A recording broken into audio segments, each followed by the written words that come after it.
Hi friends, good afternoon. எப்பவுமே வீட்டில் வந்து கடன் பிரச்சனை இருக்குது, கடன் தொல்லை இருக்குது, நிம்மதியான வாழ்க்கையே இல்லை அப்படின்னு சொல்லிட்டு இருந்தால் இதை வேணால் ட்ரை பண்ணலாம். இது பெரிய பரிகாரம்லாம் கிடையாது. ஜஸ்ட்டு நம்ம விளக்கு ஏற்றுறது தான். அது வந்து அகல் விளக்கில் ஏற்றுறது ரொம்ப ரொம்ப நல்லது. அகல் விளக்குல ரெண்டே ரெண்டு அகல் விளக்கு, அதில் கொஞ்சம் சுத்தமான நெய் வச்சு மகாலட்சுமி படத்துக்கு முன்னாடி ஏற்றினீங்கனாலே வந்து வீட்டில் எந்த ஒரு பிரச்சனையும் இருக்காது, நிம்மதியாக இருக்கும். வீட்டில் விளக்கேற்றுறதே லக்ஷ்மி கடாட்சம்னு சொல்லுவாங்க. அதுலேயும் நெய் விளக்கு, சுத்தமான நெய் விளக்கு ஏற்றினா இன்னுமே நல்லது. லக்ஷ்மி அஷ்டகம் படிக்கலாம்.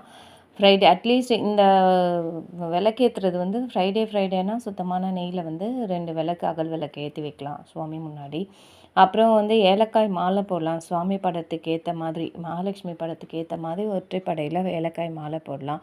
எப்பவுமே வாசனை திரவியங்கள் வந்து சுவாமி முன்னாடி இருக்கிற மாதிரி பார்த்துக்கணும்.